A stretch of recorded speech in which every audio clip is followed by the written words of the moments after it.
Welcome to the Scariest Things podcast, your gateway to the trends and tropes of the horror genre. Episode 31. The Matinee Era, Part 2. We're over the hump. We have, and actually we forgot to celebrate, because in episode 30, we, I think, officially became legit. 30 is legit. 30 is legit. Because I'm your host, Eric Lee, and I am here with Mike Campbell. And we are going to continue on our discussion from episode 29. Yes. Which was... I thought you meant we were going to continue on the podcast. Yeah, well, that's... I thought, is there breaking news You here? can't get rid of us Did I get that cut? easily. That's right. I'm cut! The FCC hasn't shut us down yet. I have a feeling the FCC is not patrolling us. Maybe Vladimir Putin, but not the FCC. Right. Or is that a would or would not? How would you call it? How would you couch that? The FCC wouldn't be trolling us. Wouldn't not be. Yeah. In 10 years, you're never going to understand what we were just talking about. Google July 19th, 2018. Donald Trump in 10 years. Okay. So what are we talking about tonight? So we are talking about the latter half of the Matinee Era, which I think we talked about Creature from the Black Lagoon, Beast from 20,000 Fathoms, The Thing from Another World. Thing from Another World, The Bad Seed. The Bad Seed with what's the name of Rhoda? Rhoda. Nasty little Rhoda. When I haven't seen The Bad Seed yet, but when I look to post pictures of Rhoda, she's a wacky little kid. She's a very strange little blonde girl. That was an Oscar-nominated performance. I know. And it was actually solid because, a lot of those, not to digress too far into Rhoda, but, a lot of the kids can come off looking, rather petulant and childish and just by way of their age look like they're overacting. Yeah. But Rhoda, man, she was she hit it right on the money. Yeah, it goes down from what I haven't seen it yet. Word is one of the all-time great child acting performances. Word up. What else would we have? We had Godzilla. We had. I brought out Dr. Cyclops from the Outliers Dr. division. Shrinker, MD. And what else lots of stuff. Yeah. Lots and lots. But we sort of ended around, I think Bad Seed came out in 56. That's where we stopped. And a lot of the stuff was 53. Right. 53 was a so band. we're 53, 54, because 54 was Godzilla and Creature from the Black Lagoon. Right. Yeah.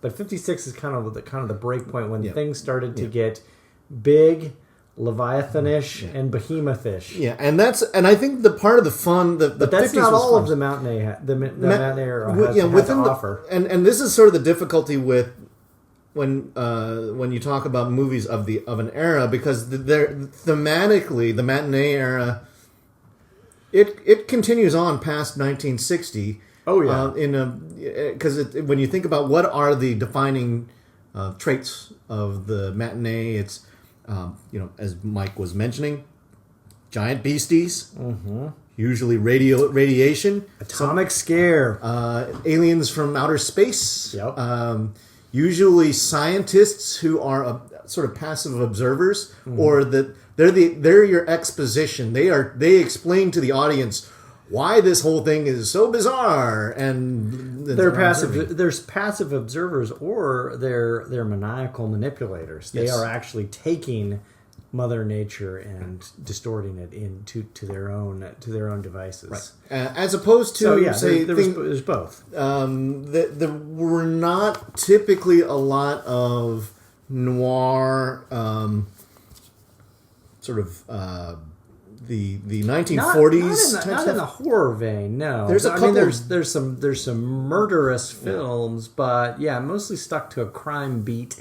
There was nothing supernatural about it. There was no sort of ghost-like apparitions that took part in the murderous activities, and so the noir stuff really did stick to crime. Yeah, and I have true crime. In trying to pick movies that are representative of the peak and the end of the era, I'm probably going to bypass a couple of my favorite movies from the era, and I'll probably hold on to those for our discussion and grave digging. Yeah. Okay. Right. But I again, like the 30s and 40s movies of the Golden Age, which we discussed before, found myself binging a lot of movies and having a hell of a lot of fun. Yeah. And I think some of these movies are total trashy. Yep. And I love them. Although I think the big difference, which is actually a big difference, the difference, and which speaks to your binging, is about 15 to 20 minutes. Yeah, it makes it easy to binge. Yeah, well, 15 to 20 minutes in the 50s. It's 15 to 20 minutes additionally, whereas the stuff in the 30s and 40s, you were right at an hour and five. Yeah. Everything in the 50s, they were stretching it out a little bit. I don't know what the reasoning for that was, but you were really into sort of hour 15, hour 20, hour 25. Yeah. Well, in the case of the Bad Seed, that was insanely long. Maybe unnecessarily long. But yeah, they were a little bit longer. Mm-hmm. So the binge wasn't quite as easy. No. I tried. Yeah. I tried. I binged as much as I could, but I was like, I just lost a half hour. I watched 2 movies. Well, come on, 1950s. But in the 1950s, you began to see some Hammer breaking in. We're going to get to Hammer. Into the era. We will get to Hammer. AIP starts coming up in full force in the 60s, both Hammer and AIP in the 60s. Yeah. And then there's the watershed moment of 1960, which we might get to at a later podcast. Yeah. We'll be talking about, and I'm still trying to figure out how we want to define the moment, which is 1960, which gives us Psycho, Peeping Tom, Black Sunday, and Eyes Without a Face. 4 movies that biggins. You wouldn't have played before them. Nothing quite as visceral and nasty as those. No. And they managed to they pulled it off, and it all of a sudden showed the code is weak. The code had broke. It's like what was the Rocky IV thing? The Russian's been cut. and that opened the door to Burgess Meredith. Or no, Burgess Meredith was dead. He was long dead by Rocky IV. Yeah, that was the ring announcer. Yeah. The Russian is cut. Rocky's on the top. It's like that kind of thing. Well, now. But the big beasts and leviathans didn't go away in 1960. That it came marching along. Yeah. But certainly the tone changed, sort of like culture changed. I think you get that.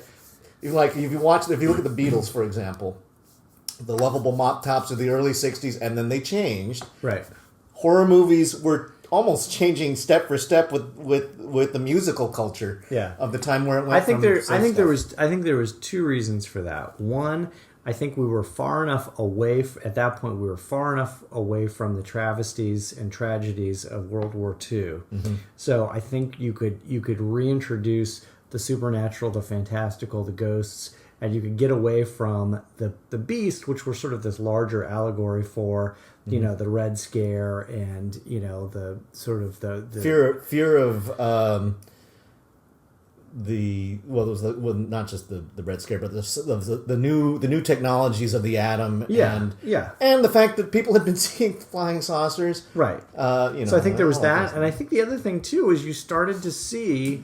As film became bigger and bigger and more ubiquitous in people's day-to-day lives, both on the big screen and on the small screen, I think you started to see a lot more experiments taking place, and you started to see, the French New Wave of cinema, which started in the late 50s. And so I think filmmakers were starting to, think a little bit more outside the box. Yeah. And in fact, one of the films that I am going to discuss tonight, allegedly Alfred Hitchcock had seen and talked about it as a partial inspiration for the film Psycho, which came out a couple years after that. So, I think those were 2 of the big, sociologically speaking, those were two of the big transitional things. Was we were getting away from World War II, and so I think people were maybe more willing to take on the fantastical, and people were just experimenting more. And you had the rise of you had the Allen Ginsberg and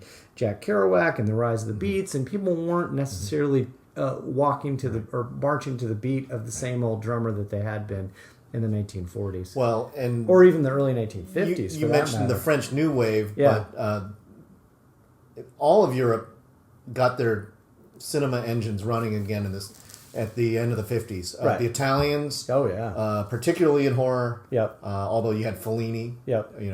Certainly on the drama side. Right. The Brits were fully engaged as Hammer was show, and that also meant that their people were going back to the cinema. That they had. As tough as it was for Americans in World War II, the Europeans had it 100-fold worse. Oh yeah, And for sure. so now that they had generations of people who were ready for a little bit of fun.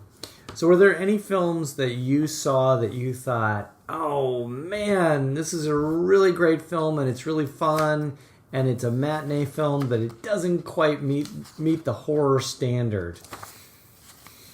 Well, yeah. Didn't make the cut. Incredible Shrinking Man. Yeah. I think it's more sci-fi. More sci-fi, yeah.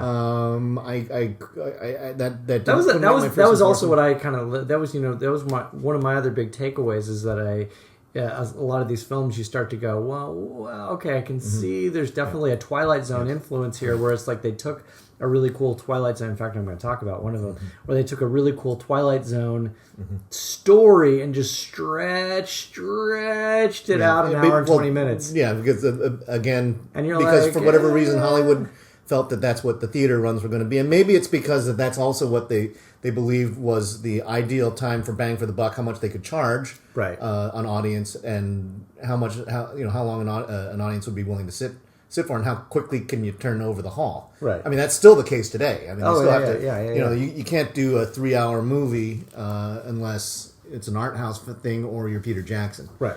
I had, and maybe I'll cull this one out. I was going to talk about it in my grave digging, but one that kind of feels like a horror movie, but is more of a thriller, a noir, a definite noir piece. Night of the Hunter. Oh yeah. Oh my gosh, that was. I have to admit, I thought it was going to be, and it is horrifying. Yeah, Robert Mitchum. Holy is moly, so terrifying in that. And film. he's got a beautiful singing voice. Yeah. He's got this wonderful baritone.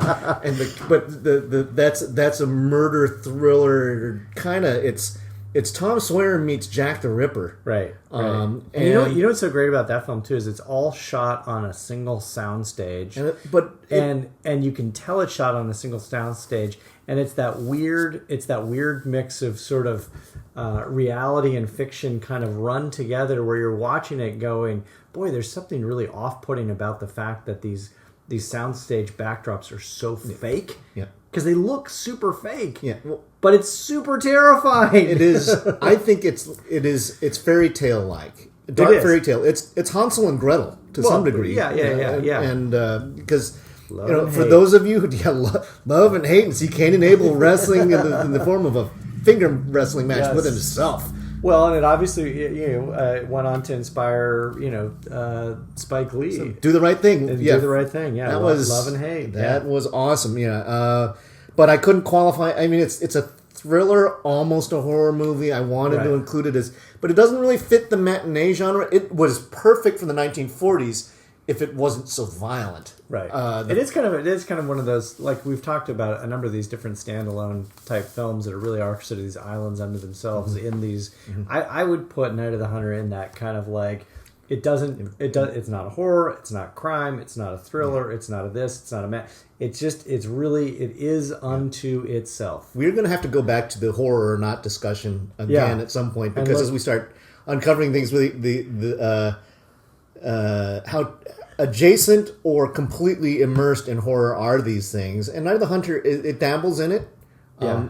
I think we should go back to, you know what I think we should go back to? I think we should go back to standalone films. Yeah. Like those films that are like Freaks, like Bad Seed, like Night of the Hunter, like there's nothing else like these films. Yeah, around it. I mean, it might be close to there's another Touch of Evil. Yeah. Oh yeah. The Orson Welles. Yeah. That's a close cousin. Like with one of the arguably one of the most amazing tracking scenes of all time. Mm-hmm. It's like 15-minute tracking scene, and I would something bonkers. Like I don't remember what it is. I would put that movie has definite lineage all the way back to Cat People. Yeah. Oh, yeah. For the, sure. The night stalking sequences and that kind of stuff. Yep.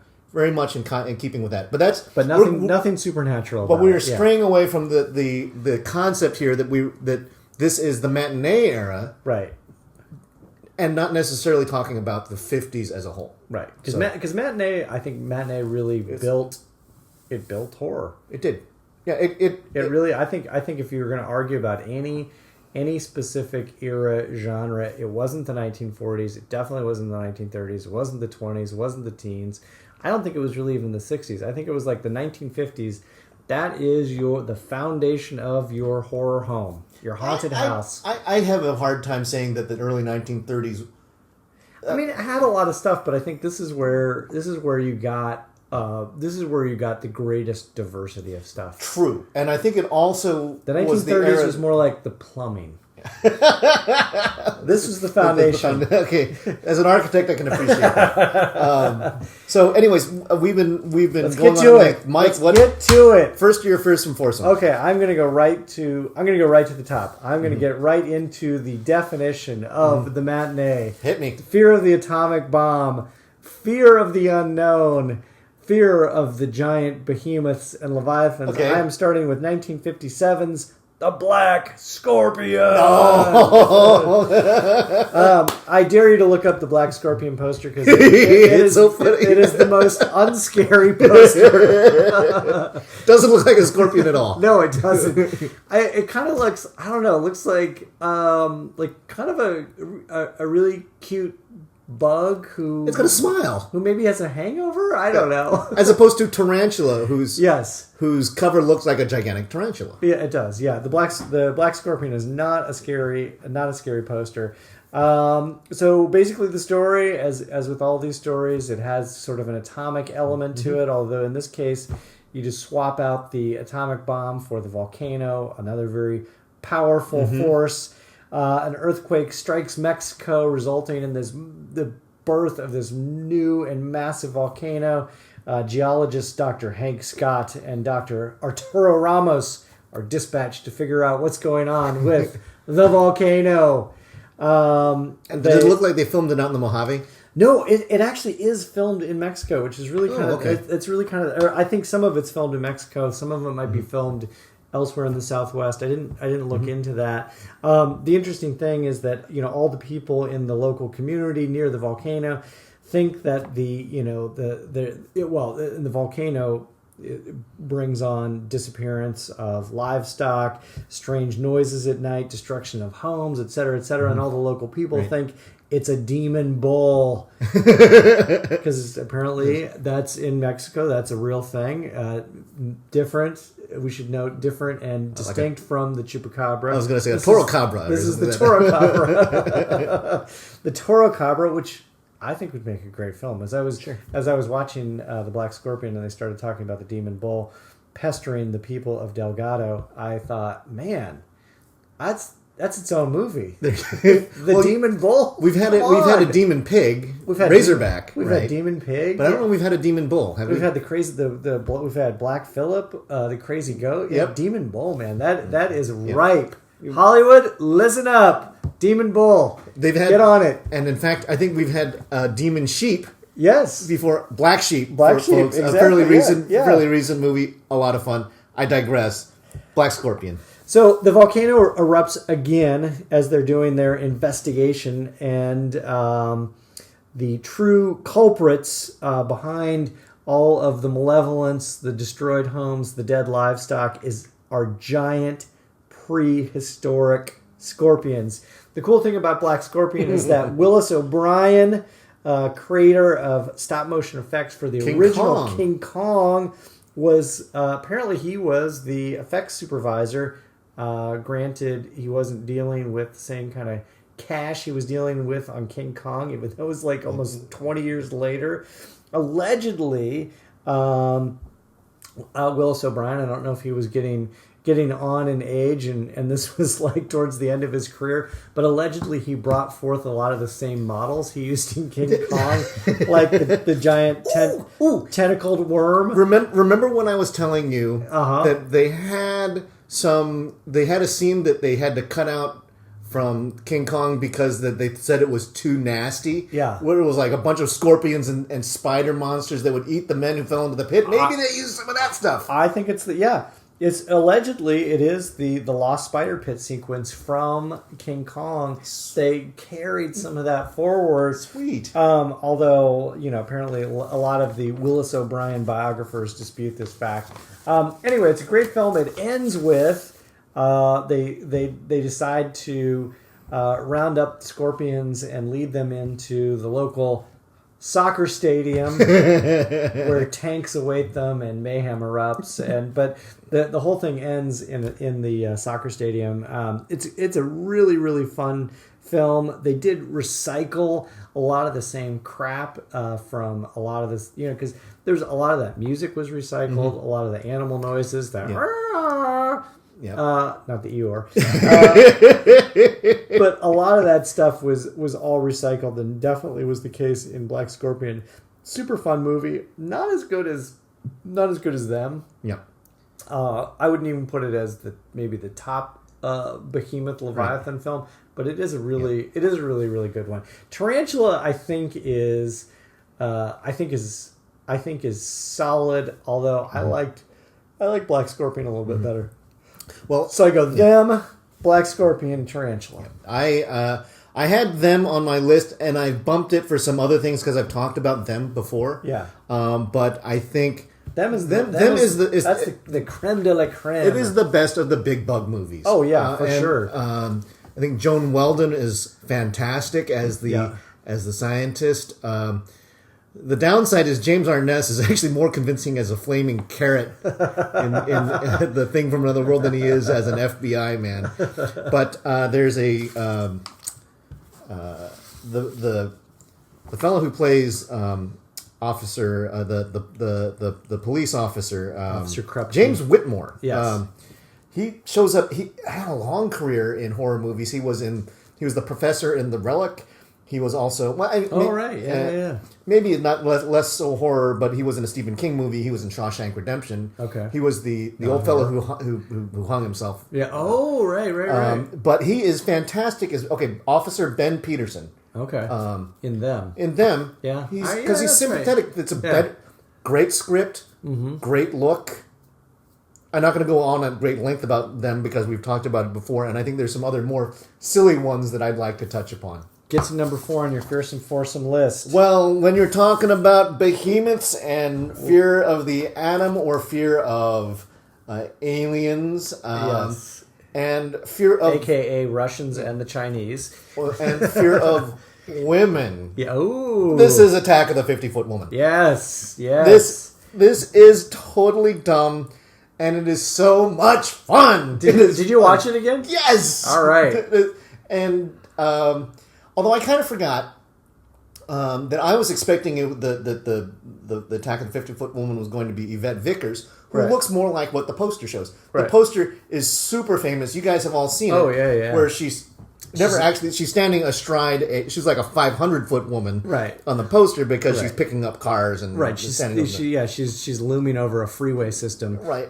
They're kind of fast and loose with the proportions in this movie. She's really 6. She's 6'4". she's like Marnie. Hi, Marnie. You're probably listening to us. Our friend of the podcast, Marnie, very tall woman.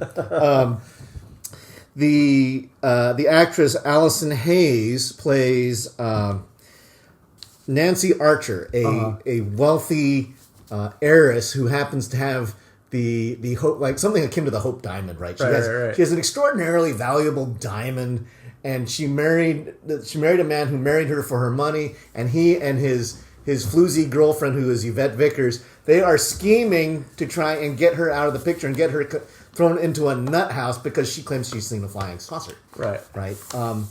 And bringing in the other themes of the 1950s. Right. And so they are conspiring to try and claim her heiress fortune, but she convinces her husband to go out with her to go find the flying saucer, and they said, okay, if you play along with it, the more she dives into this thought process, the more she's crazy, and they can lock her up, and then we can take all the money. But there's real aliens out there. She wasn't lying. The aliens come out, they snag her, and they inject her with something that makes her ginormous. First she goes into this kind of this odd coma. Right. And then they went, that's where this might work too. Because they got to do the probing first. Right. Yeah. Yeah. So and before you get the serum, you got to have the probe. Yeah. Well, get to probing. Yee! So her husband Harry goes back and tries. He actually sees her get abducted, and so he's a little rattled. Right. But he also figures, this is my way. I can get this. He actually was good enough to actually bring the diamond back, and it was that saying, I'm on the up and up.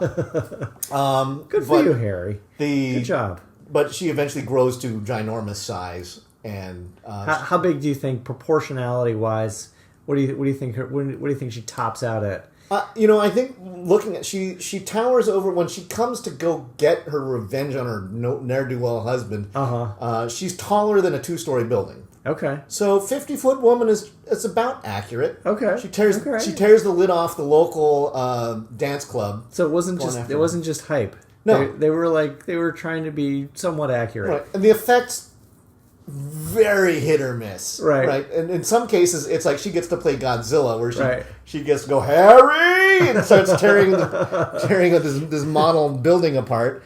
Isn't that what's funny about a lot of those effects? Because obviously they were toying with different layers of film. They were toying with stop animation. They were dealing with stop motion. They were dealing with models. They were dealing with all sorts of they are super hit and miss. Right. Some of them you look at and you go, that's awesome. Yeah. That would work today. That's still got something really cool. Like even some of the stuff we talked about, like some of the stuff a couple podcasts ago, some of the stuff from Haxon. Yeah, still works. Well, and it's like, but yeah, Creatures from the Black Lagoon. That suit works. Still works. Beautiful. It would work today. Yeah. But in this case, no, not so much. In fact, some of the effects are so off. It's like, is she supposed to be transparent? Is that part of it? She a ghost? No. You just realize that they were doing a green screen. Didn't quite work. They were trying to do a superimposition of one of her striding through the town, and then everybody watching her sort of stomp around the landscape, and they just sort of they did. I thought I said don't wear a green dress. Right. You can't wear green in front of green. Why can't I see the telephone wires through her midsection? And she eventually ends up wearing something like it's akin to a giant diaper made out of bed sheets. Right? It's like it's 50, dumb fun, but it was 50-foot diaper. But you have to say this is 1958. This is the height where when all of these kinds of matinee properties are hitting the screen, and they are certainly pitching it to little boys who are kind of like, I want to see a 50-foot bombshell. Yep. And they did. Oh my God, did they ever. All right. You're number 3. Number 3 on the Fearsome Foursome list is a 1959 film, which I told you we would get to William Castle. This, of course, is House on Haunted Hill. Ah, okay. And another Vincent Price. Yeah. We talked last week about The House of Wax being a Vincent Price property. This is another great... I think it's a really great film. This is AIP, right? This is AIP, yeah, and it's basically the premise of the story. Like all these, we've sort of moved on.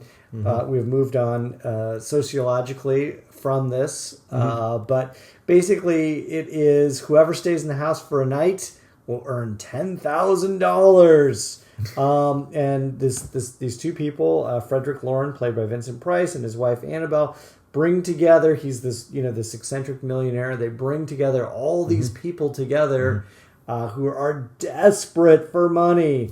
That is their own commonality. Their only commonality is they are desperate for money, and they will do anything. As the guests arrive, the night progresses. They're trapped in the house with ghosts and murderers and other, creepy crawlies and terrors. There are, and I'm not just saying this as a total put on, there's a couple legitimate scares. Good. Not just jump scares, but things that are kind of strange, where you sort of like go, whoa, what just happened? Because I had seen a movie, a 40s movie that was purported to be very scary, ghost film, The Uninvited from the 1940s. Not really that scary. Yeah. Good movie, really good movie, but not very scary. So, right. But I think that they had sort of figured out how to amp up the spooky by this point in time. Right. And Vincent Price helped sell it. But I mean, kind of like what you were just talking about with the Attack of the 50-Foot Woman, they had to have this sort of convoluted, sort of story about, revenge and, who gets the money and who's going to double cross who to get the money and who's going to kill who to double cross the other person. This is a late 50s kind of a trope, which we didn't see earlier. They couldn't quite figure out how to get away from that, and that was definitely, it was like they padded the plot with that sort of storyline, even though you probably didn't need that storyline. I think just the people coming to the house to have to stay overnight in the house for one night would probably be enough, but they had to pad it a little bit. A couple of the interesting things about this was that the exterior of the house were filmed at the historic Frank Lloyd Wright Enos house in Los Feliz, California. But of course, the bulk of all the interior stuff had nothing to do with that because it was like, look, Victorian. You could do a whole podcast. In fact, I know of a podcast that would do something like this. Starkitects podcast. What up, Starkitects? Hey, Roberta.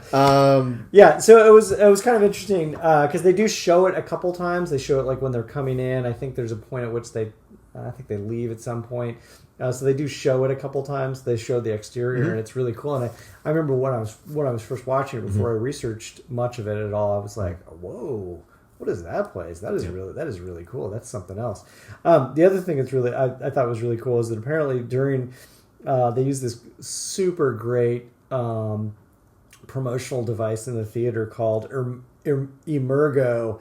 Where basically they had rigged up this elaborate pulley system near the screen where a plastic skeleton would like fly through the audience at just the right moments to I guess, I don't know, further scare it's kind of like the audience. Kind of like the Tingler, where it's like, we're going to put some of the joy buzzers in the seats because that'll scare the kids, except for they didn't wire it properly and there's actual real amperage force into there. So people are actually getting jolted. But the funny thing was, as I was just saying, they didn't even really need Emergo. I'm probably mispronouncing Emergo. It is Emergo. That sounds Emergo, yeah. Emergo, yeah. They didn't really need Emergo because some of the scares in House on Haunted Hill they're legit. Mm-hmm. There's a great sort of like, I mean, obviously it's now used over and over and over, especially in short films, as we've talked about, where it's like she's looking one way and this thing comes from this sort of skeleton-like creature comes rolling out from the other way, and I was like, what just happened? That was really scary. Yeah, and so that it set some of the ground rules then for the short film. Out of curiosity, did you also see The Haunting, the 1963 The Haunting? I did not, because I stopped at 1960. Okay. And here's my segue to 1960, as I was telling you earlier. So apparently, as a part of William Castle's like jokey gimmickry and using all these like funny little devices. William Castle was the best at this. Oh yeah. Apparently, it inspired the Alfred Hitchcock, who took note. He basically saw House on Haunted Hill. He saw all the. So this was the Psycho. Okay. Yeah, I mean he didn't obviously use House on Haunted Hill as the foundational premise for Psycho, but what he liked was, hey, I can do a super cheap, low budget horror film, and that'll pack people in. I don't need to spend a ton of money. Right. I don't need to get like big name actors. I don't need to have these really elaborate sets. I can just do something super small and simple. A haunted house, and that will get the kiddies into the theater. Right. Alfred Hitchcock, House on Haunted Hill, number 2 on my fearsome foursome list. All right. Yeah. Well, and more Vincent Price. Well, you want House more... of Wax, House on Haunted Hill. You want more Vincent Price? Heck yeah. I'll give you more Vincent Price. Bring it on. 1958. The Fly. Yeah. So this is the best mad scientist movie of the era. I thought you were going to say of all time. I was like, no, not of all time. No. Yeah. But I think of the era of this, because this is I think you were describing before. Help me. the best ending of a movie of the era. That and it's still people remember that ending. Oh, it's like it's unforgettable. Right. The flying with the man's head in the hand, right. caught in a web. It is freaky, and the fact that and then the spider descends on him and they smush him with a rock. Spoiler alert. If you didn't know that, you're not probably a horror fan. But I think that it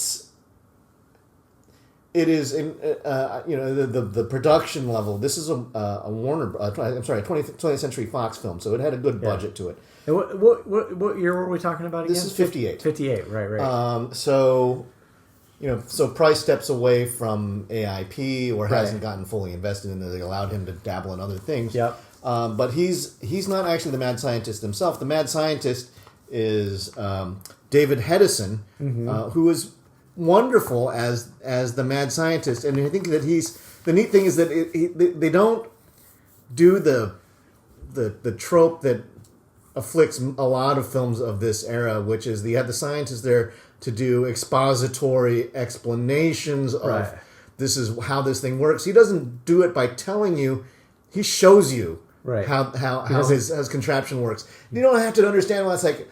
It splits him. It breaks him down to the molecular level. Teleports him like a telephone call. Teleport my bottle of soda over to the other side of the table. Eric has telekinesis.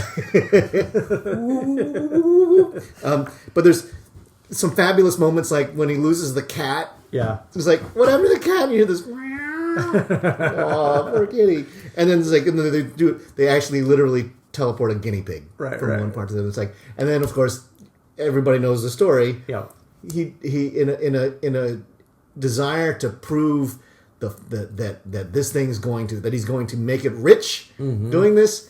He doesn't check all of the chamber, and he teleports, and then he comes up with the head of a fly and a hand of a fly. Because he was doing too much mansplaining. That's right. he was mansplaining science to everyone, and he was not paying attention to what he needed to be paying attention to with the diodes and the buttons and the doodads. Right. And Vincent Price in this one, he gets to play the brother who actually has this kind of a jealous relationship between. He loves his brother's wife, Patricia Owens, who is she has some of the great moments where she knows that there is her husband, a piece of her husband is still out there in the body of the fly, and so there are moments where someone goes down and whacks a fly, and she just breaks down, just shrieking, and crying. Right. And it'll make it, if for audiences who are new to the concept, it was like, what is she's nuts, right? And the fact that they actually, when they do the reveal that that it is the fly, and people going into the movie must have known because it's called The Fly, right. But they might have been thinking that's like it's talking about actually the little flies, and that she's just freaking out because she's got a fear of flies, as opposed to my husband is now half fly, half human, and there's a half human, half fly elsewhere. So, anyways, I think it breaks from sci-fi and moves into horror based on a couple of things you were talking about, based on sort of like the sort of the menacing quality of all this.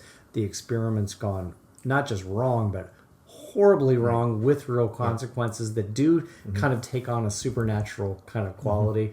Instead of it just being like science getting loose, it's like some very serious consequences to it, which is really like moves you into the horror realm. Well, and there's there's some great reveals too. It's like a sci-fi horror, but I think it really calibrates more to the horror side. It's definitely skewing that way, in the same way that the 1987 Fly was also a science fiction horror movie, very much a horror movie. This one, he walks around and tries to cut. It's like he keeps this blanket over his giant fly head so his wife doesn't see it, and I think everybody in the theater must have like, come on, I want to see what it looks like. So, hey, pull that blanket off of his head, and because they reveal his hand. Did they have any fun theater gimmicks or tricks? Not that I'm aware of, but the reports from the movie was that people actually would be screaming in the theater when the reveal of the fly head happens. And, I think one of the funny things is that actually the iconic look of the fly head probably was better shown in Son of the Fly, which Right. the sequel was a better looking fly head. But this Now, is what year was Son of the Fly? they came real quick on the heels of it because this thing was a hit. I think I think it was 61 when Son of the Fly came out. Son of the Fly. But yeah, for fun value, plus your Vincent Price action in there, it was a good story, and it was sympathetic. It was like you felt for the poor guy, Yeah. and you felt for Patricia, and you felt and even Vincent, who's like he loved his brother. There was no villain in the movie. Mm-hmm. The villain was his own hubris. Yeah. So All right. that was my number 3. Yes. Number two. No, that was. I've done 2 of them now, so I did 4 and 3. Yes, 4 and 3. So you're on 2 now. I'm on 2. You were off the last time. Number 2 on my fearsome foursome list is a film with just a great title. I had not heard of this film before. What's that? I had not seen this film before. Okay. It is a 1958 horror film called I Bury the Living. What? Yeah, and I was like, man, what a great title. Okay. Like that title would fly today. Like that's legitimately scary. This is a Grindhouse title. That is a Grindhouse title. Although, that was the thing was kind of funny was that, there was a couple of these films. I think we talked about one before last week with like The Dark Castle with Lon Chaney and some of those folks and the whole punchline or the whole scary punchline behind that was burying people who were alive. So apparently in the 1940s, 1950s, that was a thing, like being buried alive. It's an Edgar Allan Poe thing, too. I know, well, it's totally an Edgar Allan Poe thing, but apparently that was a scary thing. I haven't seen too many, like, say for like The Vanishing, there hasn't been too many like burying people alive films. Kill Bill, yeah. That doesn't seem to be as much of a thing anymore because I think it's sort of a slow burn. It's not as visceral as having your head lopped off. You're being buried, and but it might take you 3 or 4 days to actually suffocation though. Pass away. A suffocation movie. Suffocation, sure. So, I Bury the Living is a film done by a guy named Albert Band. And I was telling a friend of mine at work, Matt, hey Matt, if you're listening, I was telling him about this film, and he said, "Oh, I've never heard of that film." And he said, "Oh, it was directed by Albert Band." And he says, "Oh, well, he says, I wonder if that's Charles Band's dad. Puppet Master, Full Moon." Sure enough, it is. It is. Okay. Yeah. So it's kind of interesting. So anyway, I Bury the Living. It's kind of a convoluted story, but essentially, this guy who owns the local department store, this Robert Kraft, he owns the local department store in this tight knit community, and as part of his, I don't know, he's part of the community business association. Each community business association person, at some point in their career, they have to also take on collateral duties managing the local cemetery, which is kind of weird. It doesn't necessarily make sense. Long story short, this guy, he's first day on the job, he comes in, the poor old, which might have very well been as I was watching it, I'm like, I'm pretty sure that is the prototype for Groundskeeper Willie. He had a Scottish accent? He had a Scottish accent. Nice. He was the groundskeeper. He basically dismisses the guy. He was like, you know what? You've been the groundskeeper here at the cemetery for 40 years, and we really appreciate your service, and you've done well, and we're going to give you your full pension. You don't have to work another day in your life. You will be paid just as you've been paid by being the groundskeeper low these many years, and you don't have to do any work. And he was like, no, man. That's what I do. I do work. He says, I want to keep working. And long story short, well, it's actually not a long story. It's actually it's somewhat of a convoluted story. But the gentleman, Mr. Kraft, who owns the department store, they have in the offices of the cemetery, sort of the cemetery headquarters, they have a huge map. And on this huge map, there are 2 colors of pins. There are black pins and there are white pins. The black pins mean the people are dead and they are parked in that spot. The white pins mean they are not dead yet, but they have reserved that spot. Okay. He accidentally switches two of them, and the people immediately die. Oh, nice. And he decides to switch another one, and those people die. And then he goes to his friends in the Downtown Business Association and says, you guys are going to think I'm crazy, but I've switched these pins and these people have died immediately. And they said, You're crazy. You're crazy. Switch the pins on us because we have plots out there. We have plots and we're waiting to die. Switch the pins on us because I have free will. And the only thing that's going to kill me is me, not you switching pins around.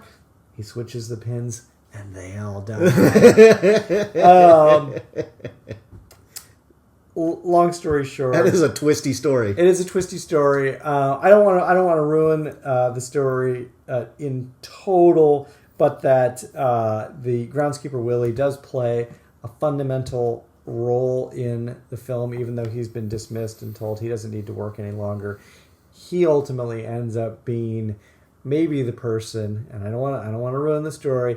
He just might be the person that was pulling the strings all along. Nice. Groundskeeper Willie. So yeah, I Bury the Living is really cool, and can you get it on streaming, I assume? you can get it on streaming. I think it's also, as a lot of these films are, unfortunately or fortunately, that are all in the public domain. So I think you can find a copy on archive.org or anywhere else in between. And it's got obviously some super cool provenance in that this is direct lineage to Puppet Master and the all the full moon and full moon. Yes, the whole full moon canon. It's all the family. Owes everything to I Bury the Living. Doesn't surprise me. All right, what do you got? Number 2 on your fearsome foursome list. Well, I'm extending out.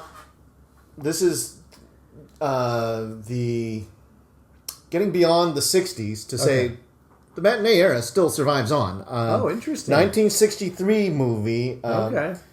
A British production. We're deep in the 60s now. Called Day of the Triffids. Oh yeah. It's a 1-2 punch. There's a meteor shower that hits and the whole globe is watching because it's a big light show. And it does two things. Everybody who watched the meteor show went blind. Right. The other thing it did was it activated these killer carnivorous plants that it had apparently been seeding in a previous meteor shower. Right. And those shambling plants, it's like, because I think part of it was, in order for this whole scenario to work, you have to be slower than the plants. Right. Right? And, well, how do you make that work? Well, everybody's blind. And I think this movie had it was a strong precursor to 28 Days Later. There were a lot of things that I saw in there.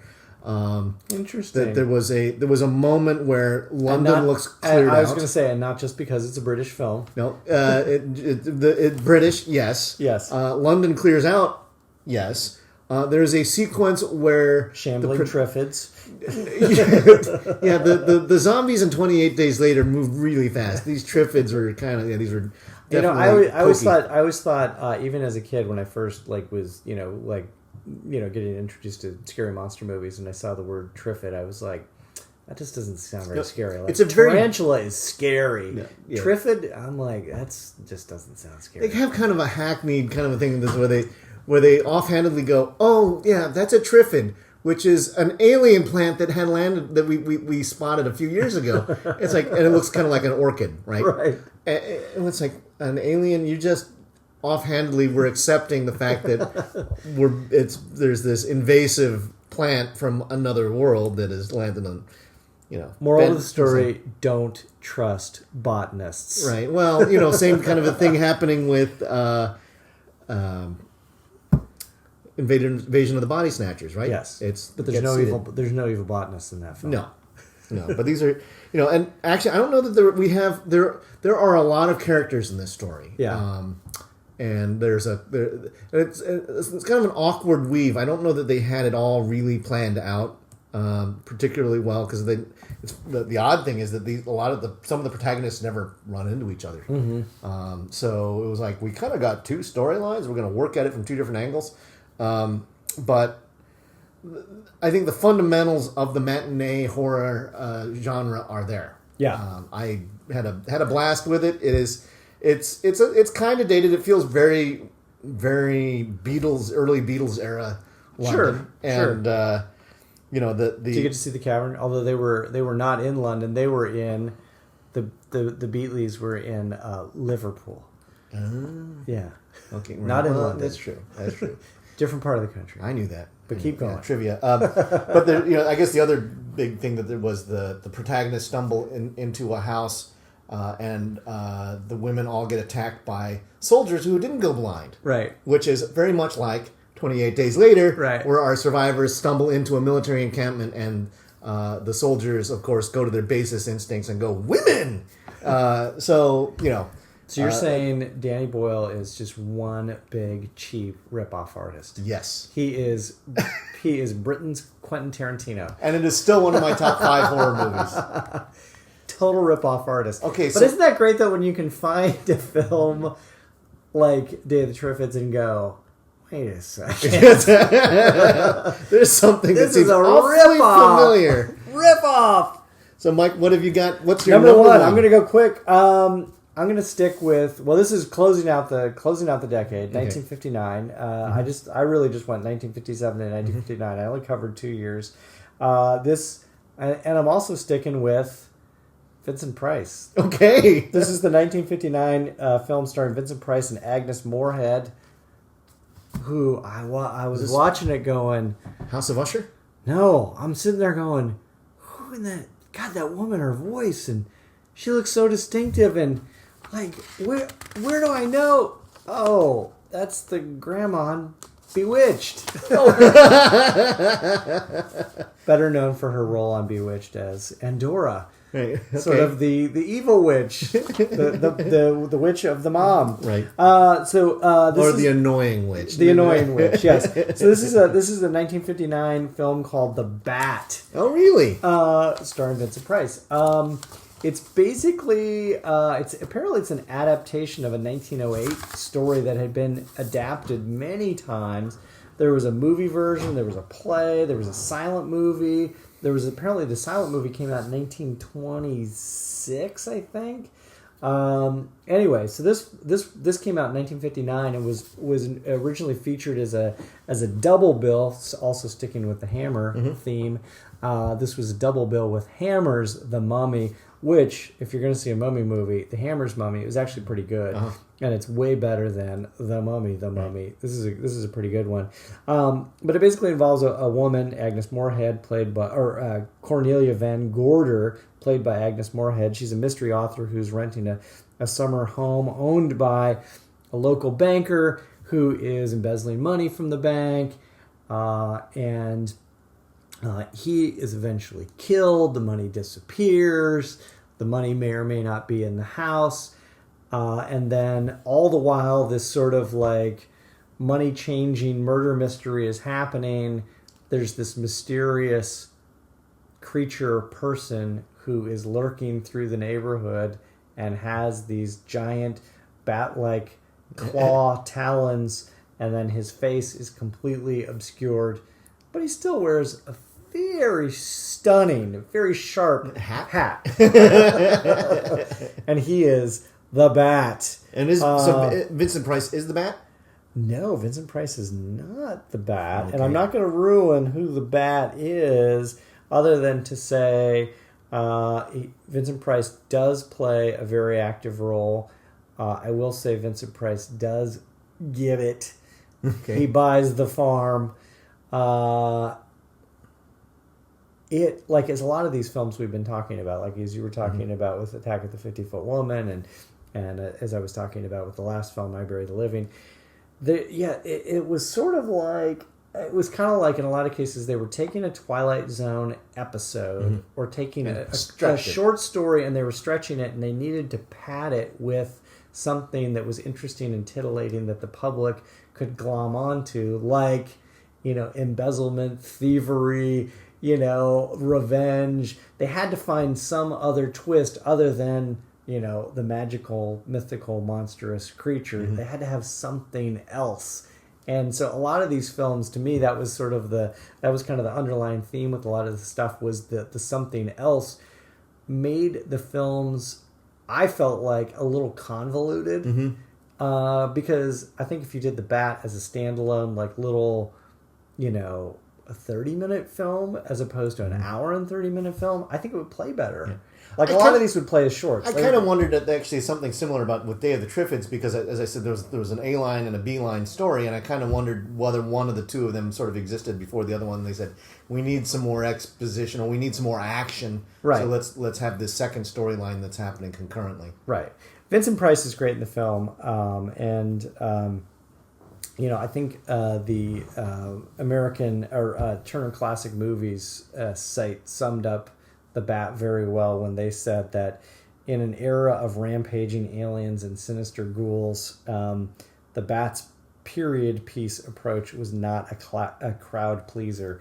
And to me, it was really sort of emblematic of that. Like they were transitioning. Like this was like 1959, and so it was like they were trying to figure out, like, how do you have this sort of convoluted crime story, a monster, a ghoul, a ghost. How do you wrap all this up together in such a way that's going to please the audience? I mean, I think obviously over time, the Bat's reputation has improved largely because of Vincent Price and people's love for Vincent Price. But The Bat was a good film. It was really fun. It was really interesting. Maybe a little over convoluted. Right. All right, so what do you got? Number 1 on your fearsome foursome list. I'm actually a little surprised you didn't pull this one out. This is a 1957 movie. This is I'm You're going back in time. I have another one that I can go forward, but 6 years back. This one it feels a little bit like one of the Val Lewton films from the 1940s. It has it's Curse of the Demon. Oh yeah, and it has a tremendously effective demon. Right. It is the cover art reveals it's like there's the demon, and it's like, and it has this kind of animalistic head, and it's a great mask. But actually seeing it in action, it's better than Asylum of Satan. Yes, Asylum of Satan, folks. 1973, 4. It's awesome. Awesomely horrible with a ridiculous mask, which was inspired by the mask from Curse of the Demon. Yes. But actually, when you see the demon animated, when you see this thing, it's a black and white film and very noir. In fact, it has like the almost like a dark and stormy night kind of an entry where you're driving up this lonely driveway to this mansion. And kind of like when I was describing in one of the previous podcasts, there was a movie called The Seventh Victim. Right. Where you had Satanists who were willing to be fairly out in the open that they're Satan worshippers. Right. And it was more of a philosophical discussion than, oh my Lord, you are a devil. What is happening? There is a curse of a demon that is being applied by a transaction, and it's very hereditary. Yeah, but this one's a little bit sneaky. It's not quite so. It's not the genetic. Hereditary is a rip-off. No, this doesn't resemble Hereditary that much. But the beast actually, you don't see it, but you see it at the beginning. You see it at the end. It looks like the Balrog from Lord of the Rings, and it's, man, at the time, that is a freaky looking thing coming down. If you see this thing approaching you, and it's on fire at night, and however they did the effects, incredibly provocative looking. Okay. So I have not seen Night of the Demon, and in the interest of full disclosure, So there's a. I love the poster's awesome. Though. It is. I've seen the poster 1,000,001 times, and it is super cool. Or the GIF where you see the demon reaching out. Yeah. Very cool. But most of the movie is about a parapsychologist who has come to debunk myths like curses. Right. And he bumps into he's speaking at a conference where one of the other professors who was supposed to speak had just recently died because he was killed by the demon. Yeah. And so he's Dana Andrews plays the parapsychologist who's going around and he turns into a bit of an investigator. So it feels kind of Lovecraftian in that way, where he's doing. Okay. It's a very literate movie. The dialogue. If you like great dialogue in your horror movies, this has fantastic banter, and the discussions between this psychologist and the demonologist who he runs into about the philosophy of fates and curses and the nature of man kind of stuff. It does get kind of heady, but it's actually also very entertaining as they're trying to unravel what happened to the professor who died, and you get to see that actually happen at the opening sequences of the film. Get on Night of the Demon. It is. Get on it. It's a lot of fun, and there's a moment where because it's a transactive curse. It's an incubus. It's like no, okay, hot potato. Who's got the curse? No, you've got the curse. No, I've got the curse back. Oh God! Right, and it has the benefit of also there's a ticking clock element about it where it was like, demon's gonna kill this man at midnight on this night. It's been preordained. You can't avoid it. It's like, oh yes, I can. I'll show you. And that whole that give and take between these two, the demonologist, Laplace's demon. True, that too. It has rip off. As Eric and I are discovering through our horror movie research, everything has been ripped off. I think you would really enjoy Curse. Okay, I'm going to watch it. I'm going to watch it. It's for some people, if you want it gory and violent. Well, this is not the era for it. Right. It also isn't kind of like monster movie romp. Right. But it's a very noir. Yeah. Very talky, very intelligent horror movie with a fantastic demon. And it's of the era. Yes. All right, let's go down our list really quick. My number 4 on the Fearsome Foursome list of the second half, the latter half of the Matinee Era was The Black Scorpion. Number 3 on my list was House on a Haunted Hill with the Vincent Price, directed by William Castle. Number 2 on my list was I Bury the Living from the father of Charles Band, Puppet Master fame, from 1958. And number 1 on my... Hey, Cinestate, by the way. If you're Cinestate, if you're listening in... Hello. That's all. That was it. Number 1 on my list is The Bat, the 1959 film The Bat with Vincent Price and Agnes Moorehead. Also from Bewitched. Nice. All right, so what do you got? So my number 4, yes, Attack of the 50-Foot Woman from 1958. My number 3 is The Fly. The Fly from 1958. The Fly. Also with Vincent Price. Not Son of Fly. Not Son of the Fly. Correct. My number 2 was Day of the Triffids, 1963. Yep. And my number 1 is Curse of the Demon, 1958. All right, good list. I'm sorry, 1957. 57. Curse of the Demon. All right. So, grave digging. Well, but before we go grave digging, we haven't firmly established like the king. Yeah. But you know what I'm going to say? Well, I'm going to establish it, or I'm going to throw out something. Okay. I think we established the king in the first half. Yeah. I think the king is still Creature from the Black Lagoon. Creature from the Black Lagoon. I don't think there is none other. No, I think it's the best for entertainment value, for quality of production, for thematically how it holds up to what it does to represent the Matinee Era. It's the perfect movie. Shebang. Yeah. Yes, Creature from the Black Lagoon is the Matinee Era title holder. So at the back end of the genre, by the time the genre is, or the not the genre, but the era is done, I think I would say Day of the Triffids. I think you're right though. I think it does extend into the 60s, but I think it gets broke in 1960. Yeah, I think the model gets really broken at that point. Because there are a lot of movies like The Horror of Party Beach and Invaders from Mars and other movies that happened in the early 60s,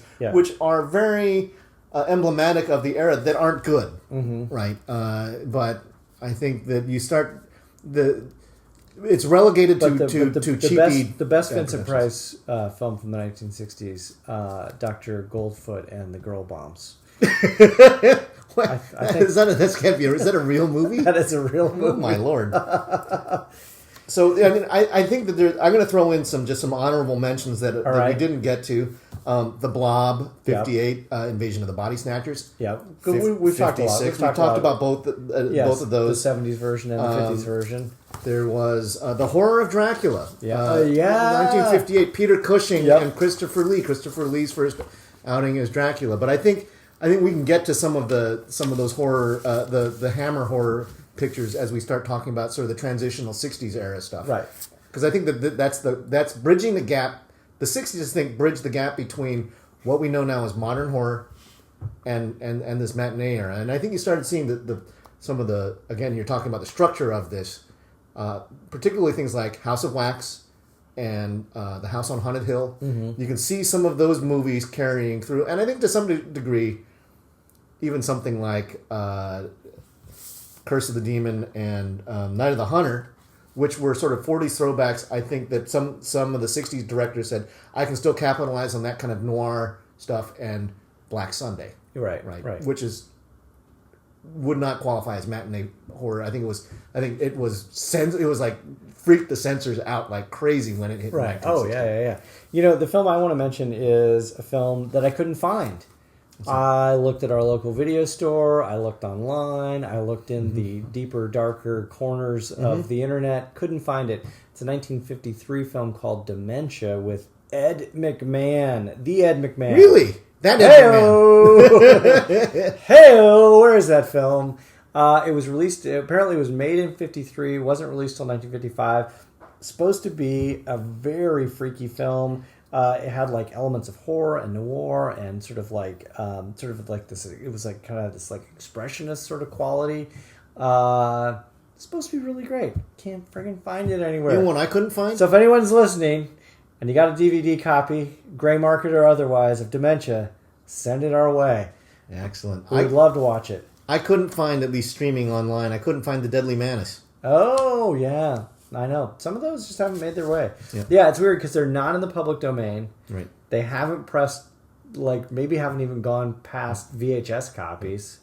And they've never, bothered to, like, fully digitize or restore them and release them in a non-analog format. I know, it sucks. There's a lot of those out there. Right. So, thank heavens for outfits like Movie Madness that holds Thanks, on to Movie these Madness, if you're listening. Good job.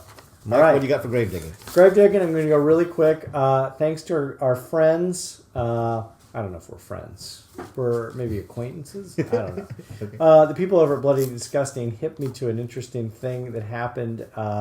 It's apparently going to be premiering tomorrow on July 20th. At San Diego Comic-Con? I don't know if it's premiering at San Diego Comic-Con, but it's apparently a group of hardcore John Carpenter fans got together and they did a shot-for-shot remake of Halloween. Whoa! Yeah. Whoa. Apparently, they had no money, like literally no money. They didn't even have like the technical chops on how to do it, but they did it. Okay. And you can watch a trailer over at Bloody Disgusting. Okay. So if you get a chance, and fan film. Yes, and Bloody Disgusting, please keep the trailer up for at least one more day. But it sounds really cool. And being fans of the film Halloween, they took great care and pride and love in what they were doing, even though they had no friggin' money to do what they were doing. It's classic. I mean, that's the way. I mean, horror, the horror starter kit. Yeah, it's a horror starter kit. Yeah. So Thanks, Bloody Disgusting, for hipping us to a very, very interesting little piece of horror news. Nice. Yeah. What do you got? Okay. Well, I am going to extend out further on the theme. This is Eric's plus one, two, plus three, one. and 4. But this one is kind of I couldn't qualify it as necessarily matinee horror, but it's got 1 foot in matinee and one foot in grindhouse. Oh, interesting. This is a movie called Spider Baby. Oh yeah, Spider Baby, 1967, also known as Cannibal Orgy. Yes, and yes. It is so funny. It is a great. It's raunchy. Spider Baby's good. Mean. It's it carries all the charm of the 1950s era films. Mm-hmm. It has Lon Chaney as Bruno, the chauffeur, who's essentially taking care of a family of degenerates, literally degenerating family that's got a disease that devolves them into savage cannibals by the time they reach later adulthood. And so there are currently 3 children who haven't completely lost their minds. If I'm not mistaken, Spider Baby is John Waters is a big fan of Spider Baby. Not surprising at all. It is really campy, and it is actually, there are laugh out loud moments, and not laugh out loud because it's so stupid it's funny. Right. Laugh out loud because the actors have great comic timing. Right. And there's a really fun riff about the Wolfman. With, of course, Lon Chaney. Right.